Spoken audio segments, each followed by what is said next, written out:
So you've probably heard of the Disney Vacation Club, but what exactly is it? Is it worth it for you? What are some of the surprising perks? Most importantly, what are some of the big hidden costs? We're going to be going through all of this and more of your questions. So, whether you don't really know anything about the DVC, you know a little bit, or you've already had your meeting thing that you have with Disney to discuss it, we're going to be going through everything, and trust me, I guarantee by the end of this video, you'll know a lot more about the DVC and know exactly what you need to do and whether it is right for you. So, roll the credits! So after this video, if you have any more questions, then let me know in the comments section below, where me or some of the other members of some Disney groups that I'm a part of will be able to answer your questions, like real long-time Disney DVC members, that is. So definitely let me know any questions, and if I get enough, then maybe I might make another video. So make sure you subscribe to Planet Mark and hit that bell notification to be told of the next great Orlando vlogging upload. But let's go rewind right back. And let's say exactly right at the beginning, so say if you don't really know anything about DVC, I'll tell you exactly what happened to us. Basically, we were in Disney Hollywood Studios at the time, and Disney, it's only really for the last couple of years that we've noticed that Disney are really hyping up the whole DVC membership, getting people like cast members to come up to you and talk to you about it. And what they do is, what happened to us is we walked past someone, they called us over to their little stand bit, they gave us the whole sales pitch. Oh, it's really great, we don't really need to sell it or pressure you because we know that it's a really great deal and you save pretty much loads of money on it, and there are people that are going to, that are staying at Disney now only paying £100 a year, blah blah blah.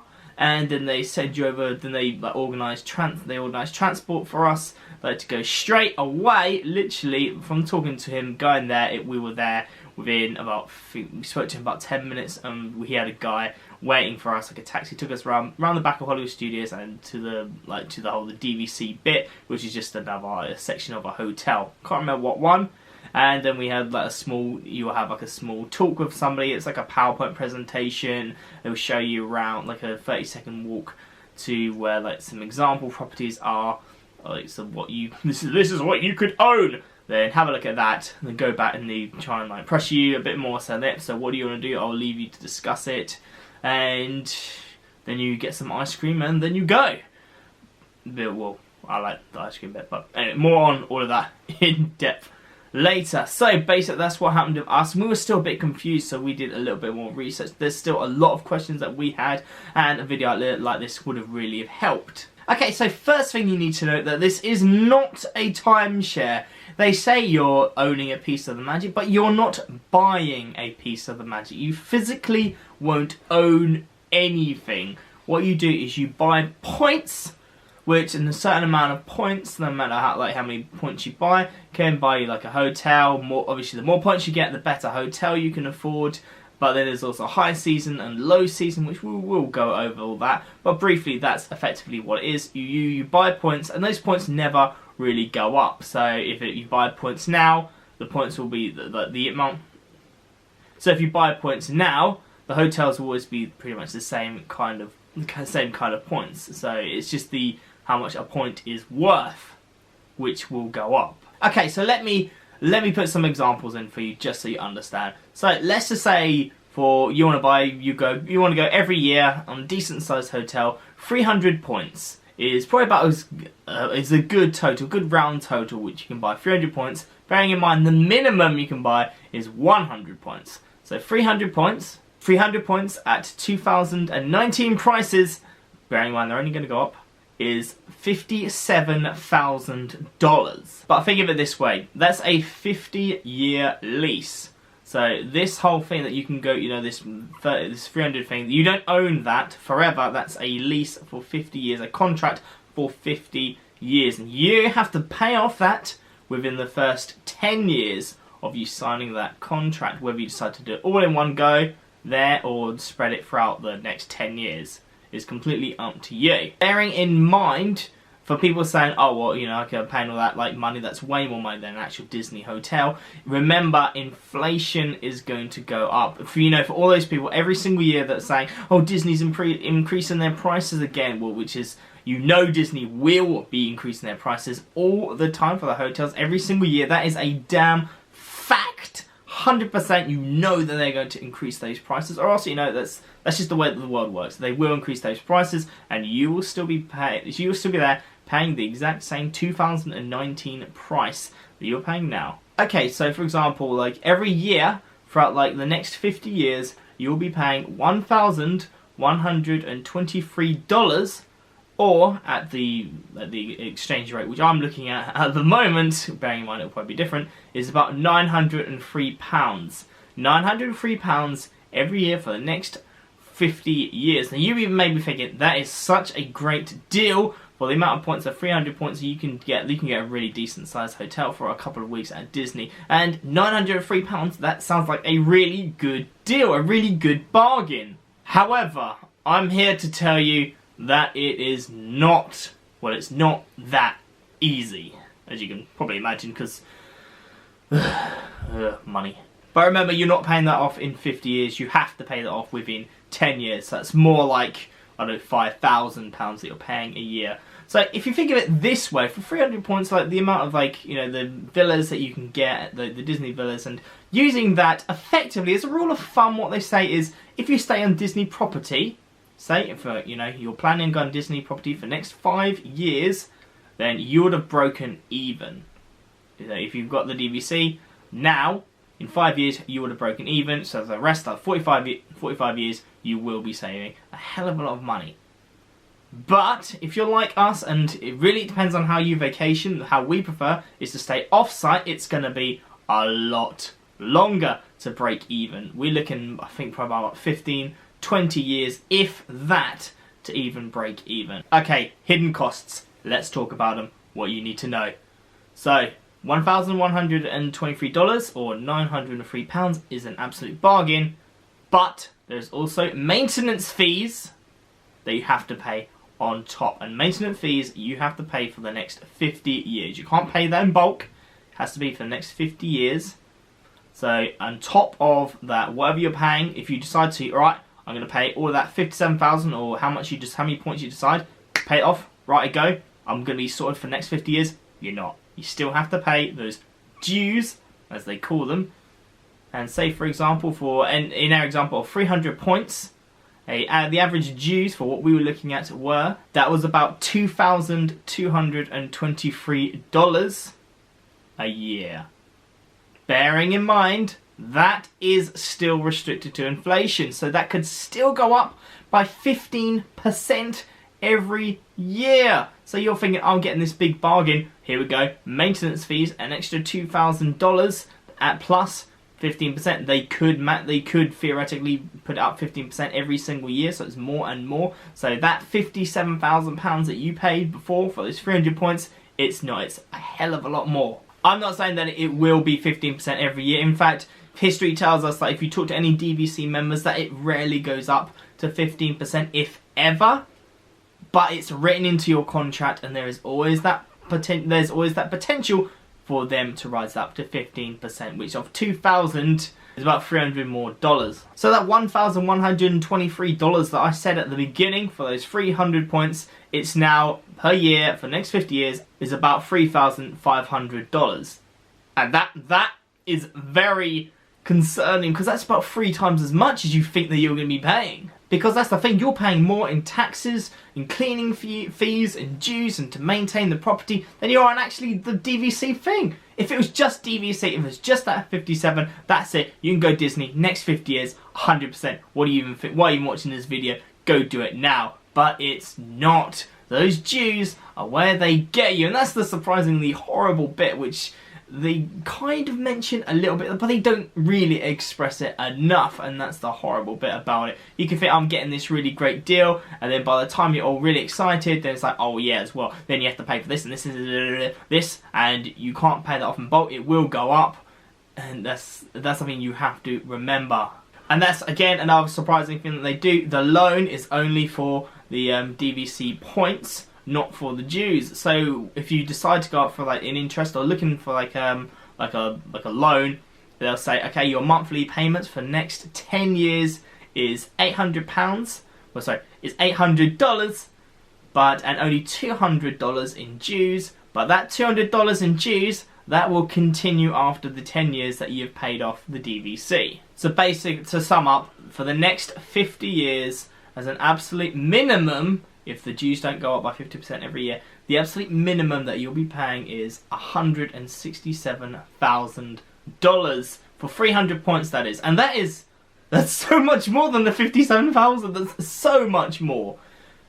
And that's, but again, it still comes down to whether it's right for you. Then remember, you have to pay for travel to get there, any dining plans and blah, everything else that goes on top, as well as closing fees as well. Don't know exactly how much it is, might not be too much, but it is still another cost. It's not like you can go to Disney completely free. There's always that other additional things which Disney doesn't really cater for, like if you're from the UK, flights Disney won't do, so you're going to have to pay to get there.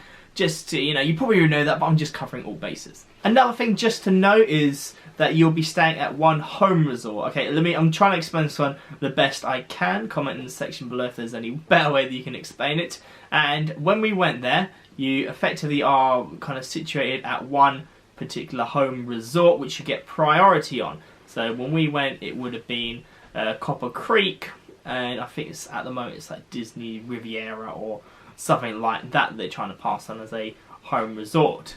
And that just means you get priority. So I think, don't quote me on this, but I think you get, it's about a year and a half. So say you want to go in January 2021, you can book as early as about August 2019. Whereas, if you want to go to somewhere else, like somewhere that's not your home resort, because you can pick from any of the other resorts, you can still use your points for them and stay there, but you're only given, you're given a less amount of time. I think it's about 11 months, maybe 9 months, but the point I'm trying to get across is it's a lot less, and you're not on priority, so they go quickly, so you might not get the resort that you want, whereas your home resort, you're pretty much guaranteed as long as you book in time. So now I'm going to ask a few questions that people had on the DVC, and first off, Deb asks, I've watched so many videos and I don't really understand with such high costs how it could be worth it. It just seems like you will never break even again with how much you spend. And I can honestly say, if you want to stay on Disney property for the next 50 years using your points and just using those points, or even like every other year, then yes, 100% it is definitely worth it. Okay, you just have to imagine 50 years in the future, you're going to be paying a hell of a lot less. Apart from those maintenance fees that you'll still have been paying. If you pay after those 10 years that loan, then yeah, you're going to be pretty much paying nothing. Imagine people at the moment that bought back in the 90s paying 90s prices for Disney property today. I'm pretty sure that you said when it first started, people bought 100 points for $4,000. The 300 points would just be $12,000. Now, if I said $12,000, so you can go to Disney for the next 50 years, you would jump at that price. And anybody that wouldn't want to jump at that price is ridiculous, because that's pretty much the cost nowadays. I think that's about, what, 3, 4, maybe even like 2, 3, 4 holidays to Disney. And we're talking about the next 50 years. So yes, in the future, that would definitely be a good point. It's just, you have to weigh up the way that you vacation and when you will be breaking even. But think of it this way, if you use that money that you would have spent on the Disney Vacation Club to buy like a holiday home and use that money, because then you could rent it out when you're not using it and decide that you wanted to use it then or whenever, as many times as you wanted, then yeah, you could actually make some money on it. But with the DVC, it's very rare. I've not heard of anybody, know anyone that actually makes money on it. Again, if I'm wrong, if there's anybody that does know, tell me in the comments. But as far as I'm aware, it's, in terms of making money, you're not going to be making any money from it. It's more just about saving money. Another thing which I didn't mention before, but I will just mention now, is about rolling points. Points only last for a maximum of 2 years. So for example, you buy it in 2019, and okay, yep, I don't want to go this year, but I'll go next year. You can save those points up, so next year you have 600 points. And you can also borrow from the year afterwards, so 600 points, like the 300 from the first year, second year, another 300 points, so that's 600. You can also borrow from year 3. I mean, admittedly, you might have none, 0 left for year 3, but you'll have 900 years, so you'll have 900 points for that trip then. 900 points gets you a fair bit. However, if for some reason, whatever reason that might be, you come into some financial difficulty, or no, you have other priorities on your mind, and say 2019, that yep, you don't want to go, but you intend on going 2020. 2020, it's like, no, I can't, for whatever happens, I can't go, I have to defer it next year, 2021. You wouldn't have 900 points built up, you would lose those initial 300 points from 2019. So it's not like rolling. So, okay, I fancy not going to Disney for the next 3-4 years. You can't build all of those points up and have, what, 1,800 points. It doesn't work like that. It's only a maximum of 2 years, but the ability to borrow. That's what I'm saying. If you're going every single year or every other year, then it's definitely worth it. But if you don't use those points, you lose them. So don't think of this as a money-making scheme, a way that you can get your money back or make money from it. Think of it as, I'm going to go to Disney for the foreseeable future, staying on property for the next 50 years, or, you know, just regularly, and, you know, I want to save some money like that. So you'll be going whether or not you have the DVC. Don't think it's not a money-making scheme. Princess and Bear asks, I recently learned from a Disney cast member of the non-Disney property partner program. I'd like to know a little bit more about this and any more. So, firstly, what is the Disney partnership? So, what is the non-Disney partnership program? Okay, this, for me, sounds like a really good idea. It's one of the hidden things, hidden surprises, which actually is like, why aren't they advertising more of this? Basically, once you sign up for the Disney Vacation Club, you get a database of other hotels that you can stay in that have got nothing to do with Disney, like in New York, in Australia, other places all around the world, pretty good hotels, I think like about 5-star hotels all around the world that you can transfer your points to and use those points. So say, for example, it's like, I don't fancy going to Disney this year, I just fancy going somewhere, I don't know, just somewhere a bit closer, whether you're in Australia or say Australia in this example, say I fancy just staying in Australia and going to, like, I don't know, some good hotel in Sydney, for example, then yeah, then you can transfer that. There is a tax on transferring that, but you can do that. That is still a possibility, so you're not wasting those points. You know, remember earlier I spoke about wasting points and not using them. You could still use them. Like I said, there is still a tax in paying them to transfer that onto the non-Disney hotel. But, like I say, you can still use that, and that would save you money that way. You also get a discounted annual pass. Remember, it's not free. It is discounted because you do still need to buy those Disney tickets. They're not including in the DVC. Again, that's another, oh, why? So you have to, so even if you want to stay on Disney property, you still have to pay out for that, the hidden cost of the price of the park tickets, which, again, are still going to go up every single year. But you get additional perks like members-only lounges, like from the Bay Lake Tower. Like with Bay Lake Tower, there's a member-only lounge there, which you can just, you know, chill out and watch the fireworks. That's apparently a very nice place to go. And they do members-only nights out, members-only events, like money off merchandise, food, etc. And 30% off cruises. I suppose Disney cruises, that is. But remember, you're not really doing it for those kind of discounts. They're just an additional discount. If you want those discounts, then just buy an annual pass. Disney Buzz asks, is it better getting the Disney Vacation Club as a family, as a big family, or as a couple? Now this is a really good, interesting question. So look at it this way. If you wanted to squeeze 12 people into a 3-bedroom villa, it will cost you less per person than squeezing 4 people into the same villa. But you obviously have, like, there's a big difference in size, because you're not paying per person, you're paying for the villa. You're paying for the space for the property, and it's just how much space you want. I mean, admittedly, there's always those people which say, okay, well, we don't really spend a lot of time in the property, which is pretty much what we would do. But then again, why would you really want to be staying on Disney property? It's just really how you vacation. Like, squeezing 12 people is a bit much, but for this example, it just, like I say, it's just how you would do it. Okay, but one thing I will say is that you can always buy more points. So if you buy this 300 points, you're like, well, my 12-person family, that's not going to be enough, and it's not really buying us a very nice place every time we go. We want to buy an extra 200 points. You can always do that, but obviously and kind of understandably, they will be at that day's price. So if you buy today, you go to Disney for the next 5 years, and you're like, actually, no, I've expanded my family, had like a couple more kids, and you're like, oh no, well, we need more room.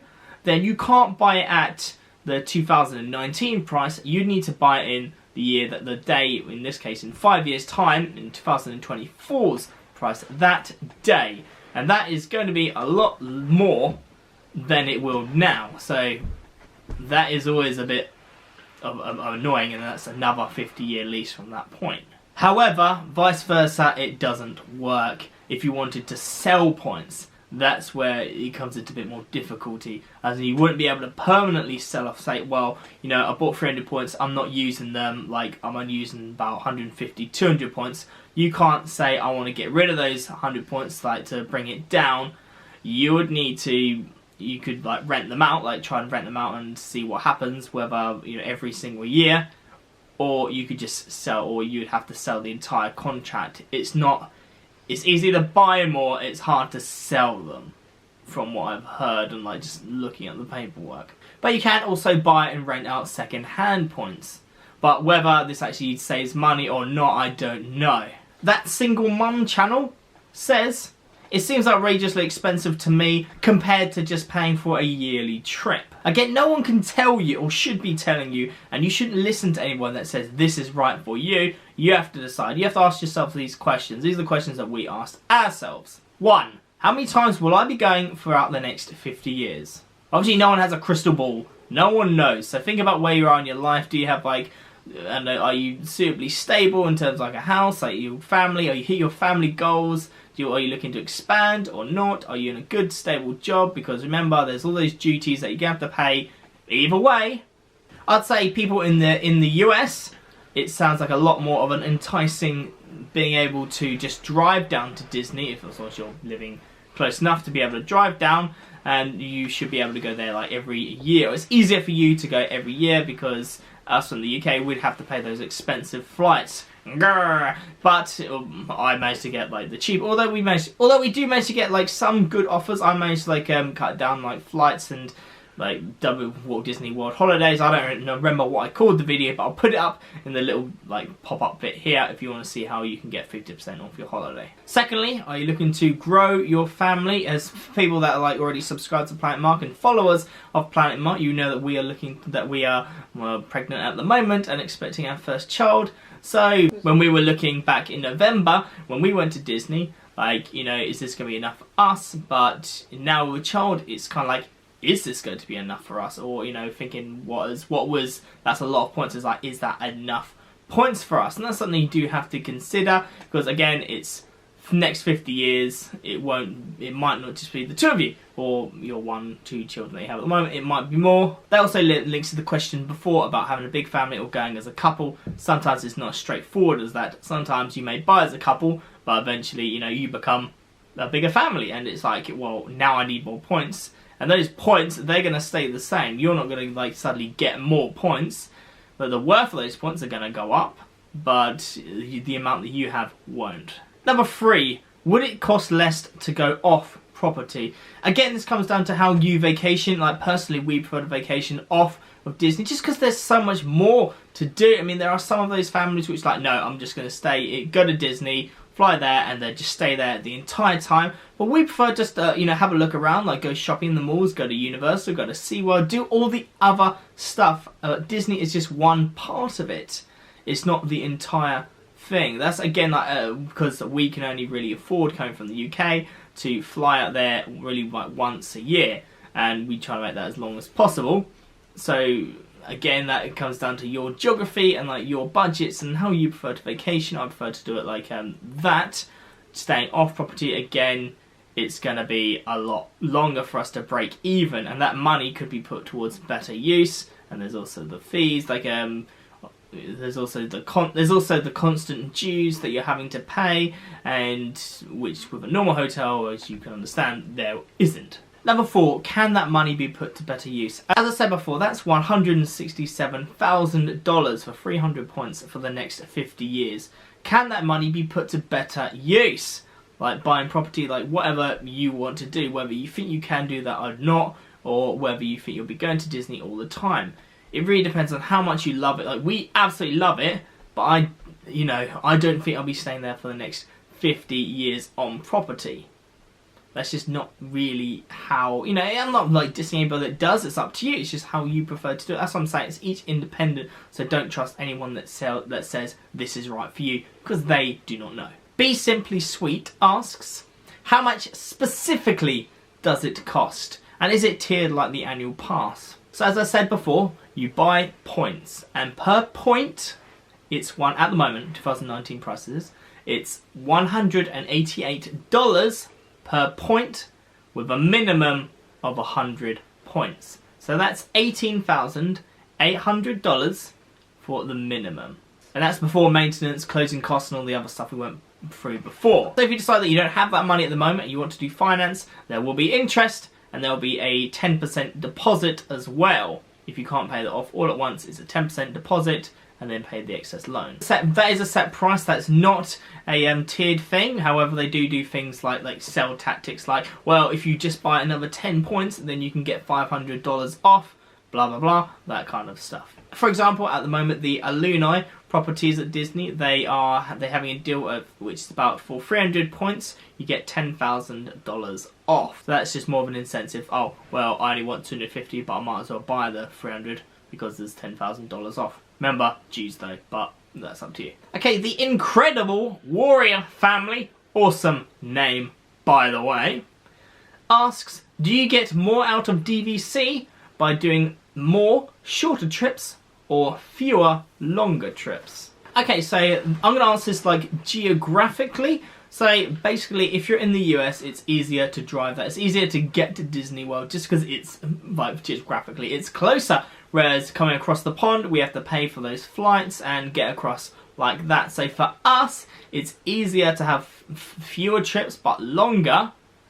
But one of the biggest perks of DVC is that you get to try as many hotels as you want in the Disney area, on Disney property, as long as it's available. Technically, how they advertise it to you is you could stay in a different hotel every single night of your stay if you wanted to, and as long as there's the availability. And that's awesome. You can kind of like taste, okay, well, I like this hotel, and then you can go for shorter times in like the lower, like you get more for your money, like more for your points if you go in like low season, so that's better. You can get more trips out of that. But kind of to summarize, at the moment, it's not right for us right now. Remember, it is a big commitment. I might change my mind, that's what I'm saying. If you've got any other comments that you want to say or that you want to add, then tell me in the comments section below. If you're a DVC member and there's anything that I've missed or anything that you disagree with, I would love to hear it, because like I say, I'm not a DVC member. We weighed out the pros and the cons and thought, well, no, it's not really for us. It's not really pros. It's not really a case of pros and cons. It's more of a case of whether it's right for you. And at this point in our life, it's not really right for us. So make sure you subscribe to Back Mark and hit that bell notification to be told of the next great upload. Remember, if I get enough questions, I will make another video on DVC.